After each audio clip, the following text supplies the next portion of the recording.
Industri tomat Amerika Serikat sedang menghadapi guncangan terbesar dalam sejarahnya. Bukan karena hama, bukan karena cuaca ekstrem, tapi karena sebuah keputusan politik yang datang dari tetangga terdekat mereka, Kanada. Dalam satu pengumuman singkat, Kanada memutuskan melarang impor tomat segar dari Amerika dengan alasan residu pestisida. Sekilas terlihat teknis, tapi dampaknya menghancurkan. Larangan ini bukan sekadar menutup akses pasar, tapi juga meruntuhkan mata pencaharian ribuan keluarga di pedesaan yang sepenuhnya bergantung pada perdagangan lintas batas itu. Ini bukan sekadar krisis tomat, tapi krisis sosial ekonomi yang merembet ke banyak aspek kehidupan sehari-hari masyarakat. Yang lebih mengejutkan, Kanada sebenarnya sudah lama menyiapkan strategi ini. Mereka berinvestasi besar dalam produksi rumah kaca di British Columbia dan Ontario, membuat para petani lokal siap menggantikan pasokan dari California kapan saja. Dengan kata lain, larangan ini bukan hanya soal keamanan pangan, tapi juga strategi memperkuat kemandirian pertanian Kanada sendiri. Dan di tengah kekacauan Amerika, ada satu negara yang justru melihat peluang emas, Meksiko. Dengan dukungan miliaran dolar dari investor Eropa, mereka mempercepat pembangunan rumah kaca modern dan sistem pertanian hidroponik berskala besar. Infrastruktur logistik mereka juga dibangun ulang agar bisa langsung menyuplai pasar internasional. Artinya, jelas, setiap celah yang ditinggalkan Amerika kini bisa diisi oleh Meksiko. Jika tren ini berlanjut, dominasi Amerika di industri tomat bisa runtuh total, digantikan oleh Meksiko yang sedang naik daun. Bukan cuma sekadar pergeseran dagang, tapi potensi lahirnya raja baru dalam pertanian global. Pertanyaannya, apakah Amerika mampu bangkit dari pukulan ini? Atau justru harus menerima kenyataan pahit bahwa era kejayaan mereka di pasar tomat sudah berakhir? Gue akan bahas di sini. Cerita ini bukan sekadar tentang harga makanan, melainkan tentang perebutan kekuasaan ekonomi yang menentukan masa depan sebuah industri bernilai miliaran dolar. Dramatic shakeup, the Trump administration has torched a 30-year-old trade agreement that slapped a 17% tariff on fresh tomatoes from Mexico. The U.S. government announcing a new 17% tariff.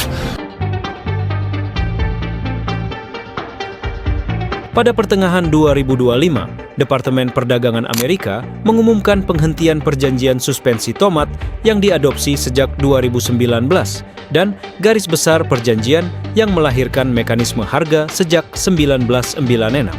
Dengan dihentikannya perjanjian itu, Amerika menerapkan kembali bea anti-dumping dengan besaran yang diumumkan berada di kisaran 17%, sering dilaporkan 17,9% pada dokumen resmi. Untuk sebagian besar tomat segar impor dari Meksiko. Itu bukan langkah yang sifatnya gradual. Pemerintah menyatakan keputusan ini perlu untuk melindungi petani domestik dari praktik harga yang dianggap tidak adil. Untuk orang awam, suspension agreement itu semacam aturan main selama pihak eksportir mematuhi syarat seperti harga minimal, kuota, dan sebagainya. Penerapan bea anti-dumping ditangguhkan. Ketika kesepakatan itu berakhir atau dicabut, peraturan anti-dumping otomatis bisa diberlakukan kembali. Artinya, dalam hitungan hari biaya impor bisa melonjak karena bea yang sebelumnya ditangguhkan kini muncul lagi di faktur impor. Reaksi pasar itu cepat. Importir yang biasa mengandalkan pasokan Meksiko mendadak harus hitung ulang margin, bayar bea lebih besar, serap kenaikan harga, atau kurangi pembelian. Distributor dan pengecer yang marginnya tipis mulai mempertimbangkan opsi memindah pasokan, menahan stok, atau menaikkan harga pada konsumen. Itu semua berlangsung dalam periode yang singkat setelah pengumuman kebijakan. Pemerintah Meksiko langsung merespon lewat protes diplomatik dan langkah-langkah kebijakan domestik. Mereka membantah tuduhan dumping dan berupaya membuka jalur negosiasi. Di sisi lain, sebagian asosiasi petani dan eksportir Meksiko mulai mencari mitigasi risiko, diversifikasi pasar, penyesuaian harga, atau upaya hukum. Akhirnya, langkah administratif seperti ini bukan hanya soal harga. Mereka membuka pintu untuk negosiasi perdagangan lebih luas, potensi pembalasan, dan tekanan politik. Itu sebabnya meski tampak fokus pada satu komoditas, implikasinya bisa meluas hingga menyentuh kebijakan investasi, infrastruktur, dan hubungan kerja sama bilateral.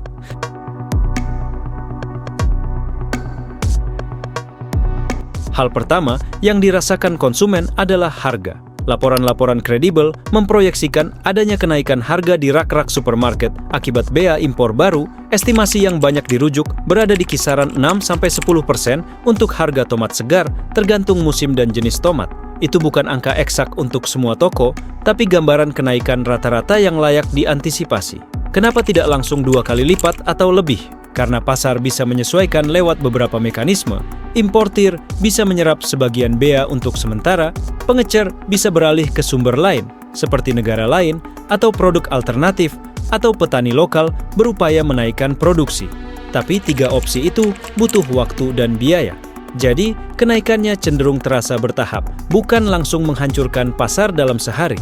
Di ujung lain rantai, eksportir Meksiko menghadapi tekanan pendapatan. Pasar Amerika adalah pasar besar untuk tomat Meksiko. Sekitar 70% dari pasokan segar Amerika berasal dari Meksiko. Dengan adanya bea, penerima pasar harus menimbang 2 hal, turunkan margin atau pindah pasar. Itu juga memicu kebijakan domestik di Meksiko yang mencoba mengurangi dampak pada petani. Untuk supermarket dan rantai pangan besar, keputusan yang diambil biasanya cepat, negosiasi ulang kontrak jangka pendek, mencari pemasok alternatif, atau mengandalkan produk domestik.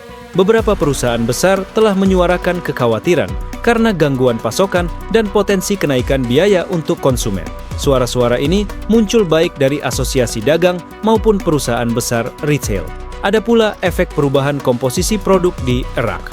Jenis-jenis tomat premium seperti grape, cherry, dan heirloom yang selama ini banyak berasal dari Meksiko lebih sensitif terhadap perubahan bea karena margin impor yang lebih tipis dan permintaan yang elastis.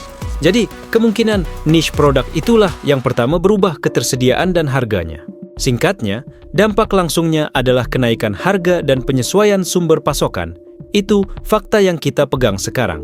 Implikasi jangka menengahnya baru akan terlihat seiring kontrak jangka panjang diuji, stok menipis, atau terisi dari sumber baru, dan kebijakan kedua pihak, Amerika dan Meksiko, berkembang. Sekarang mari kita turun ke level komunitas dan ladang. Gimana nasib petani lokal Amerika dan para pekerja yang hidup dari rantai pasokan tomat? Kita bahas di bagian 3.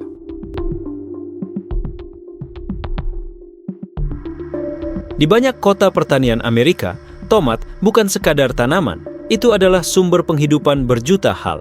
Upah pekerja musiman, pendapatan bagi truk dan gudang, serta pajak untuk sekolah dan rumah sakit lokal. Ketika aliran pendapatan terganggu, efeknya berantai, perusahaan pengangkutan, toko suku cadang, sampai warung makan lokal semuanya merasakan tekanan. Laporan media regional dan analisis ekonomi memperingatkan potensi tekanan besar pada komunitas yang bergantung pada pertanian. Bank dan lembaga pembiayaan juga bereaksi. Kredit pertanian biasanya disusun berdasarkan prediksi pasar yang stabil. Gangguan mendadak meningkatkan risiko kredit macet. Ini menunjukkan peningkatan tekanan pada likuiditas petani kecil ketika pasar mendadak berubah. Makanya, ada kekhawatiran soal kenaikan ngutang dan kemungkinan kebangkrutan di segmen paling rentan. Di sisi lain, ada juga petani Amerika yang menyambut perubahan dengan harapan memberi ruang untuk produksi lokal tumbuh. Namun, menambah areal tanam, meningkatkan produksi greenhouse, atau mengubah varietas bukan hal instan, butuh modal, lahan, tenaga kerja, dan musim tanam. Jadi keuntungan bagi petani lokal bukan sesuatu yang langsung terjadi semalam. Kita juga harus perhitungkan tenaga kerja musiman, mereka yang dipakai untuk panen dan pemrosesan. Gangguan rantai pasok bisa mengurangi permintaan kerja, menurunkan jam kerja musiman, dan memicu migrasi tenaga kerja ke sektor lain atau daerah lain. Itu berdampak sosial yang memerlukan program mitigasi dari pemerintah daerah maupun pusat. Pada akhirnya, skenario paling bertahan adalah mereka yang punya akses ke modal atau kontrak jangka panjang. Yang paling rentan adalah petani kecil dan pekerja musiman yang hidup dari margin tipis. Kebijakan subsidi, dukungan kredit, dan program reskill bisa jadi penyangga penting, tapi itu keputusan politik dan fiskal yang perlu kebijakan nyata.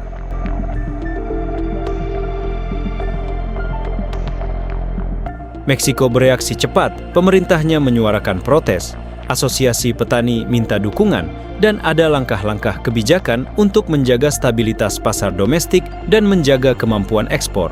Salah satu langkah yang diberitakan ialah penetapan harga ekspor minimum untuk beberapa jenis tomat. Langkah ini dimaksudkan untuk melindungi pendapatan petani domestik sekaligus menghalau tuduhan dumping dengan menunjukkan harga dasar yang jelas. Selain kebijakan harga, Meksiko juga mencoba negosiasi diplomatik untuk menekan agar Amerika mempertimbangkan kembali atau setidaknya memberi waktu transisi. Di ranah hukum dan perdagangan internasional, ada kemungkinan upaya untuk menyelesaikan sengketa lewat mekanisme yang tersedia, tapi itu memakan waktu dan hasilnya tidak pasti. Di tingkat pelaku bisnis, eksportir besar berupaya diversifikasi pasar, menyasar Eropa, Amerika Tengah, atau pasar lain yang butuh pasokan stabil dan mengamankan kontrak jangka panjang di luar Amerika. Itu adalah strategi mitigasi yang masuk akal ketika pasar utama mengalami hambatan. Perlu juga dicatat bahwa Meksiko punya kapasitas produksi besar dan rantai pasokan yang berkembang. Ketika tekanan muncul, pemerintah dan asosiasi industri cenderung menggunakan kombinasi dukungan finansial, kebijakan harga, dan promosi ekspor untuk menahan dampak jangka pendek pada petani.